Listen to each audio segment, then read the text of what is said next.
Despite the premium brand, the price isn't all that crazy, at least not on the opening shot.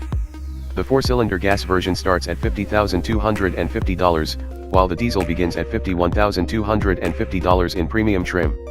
It rises to $55,750 for the Prestige trim, and then to my tester, the R Sport, at $61,000. Options are also available on top of that, and my tester with several add-ons was $70,950. As engines go, this is a decent diesel. Acceleration is steady and smooth, rather than blisteringly brisk, and the 8-speed Autobox does a decent job of moving it slickly into each gear. There's some diesel rumble, but nothing so noisy to ruin the upscale feel. That said, there's an auto stop function, which automatically shuts off the engine at idle, a now common concession to fuel and emission standards. The startup is harsh and abrupt, but fortunately you can turn it off. Should you want to push the F PACE's practicality, towing is rated at a maximum of 2,400 kilograms, 5,300 pounds. That should handle most weekend warrior stuff, but it's considerably less than models like Jeep's Grand Cherokee or the last generation Porsche Cayenne diesel can pull.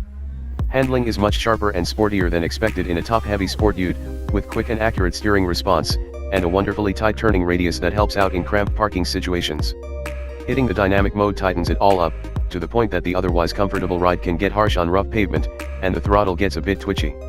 Unlike with the top-line, Go Fast V6 model, you're really looking at comfort and efficiency here.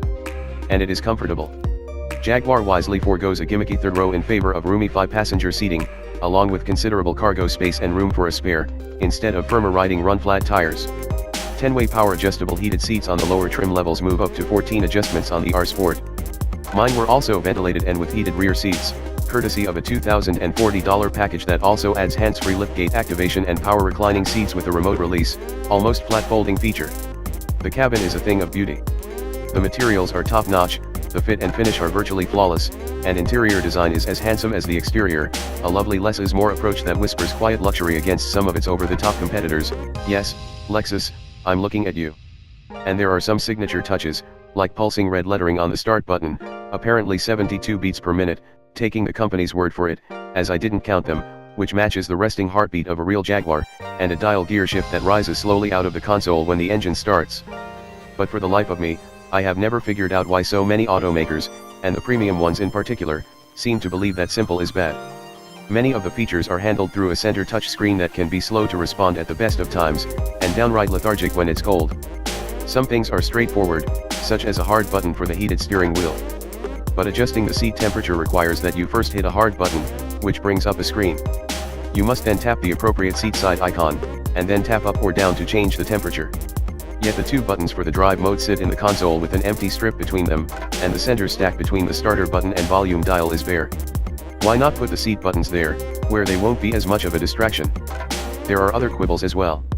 Why can I change the radio station or access a phone by voice command, but I can't tell the navigation system what to do? The cancel button for the cruise control is small and off to the side, while the resume button is huge and right beside my thumb. And at more than 70 grand, why doesn't my Jaguar have adaptive cruise control, which is standard on a base Toyota Corolla? The answer, I have to add a driver assist pack, which also includes a surround view camera and self-parking feature, for another $3,320. Still, for those who want a Jaguar but need more than a sports car, the F PACE should be more than satisfying.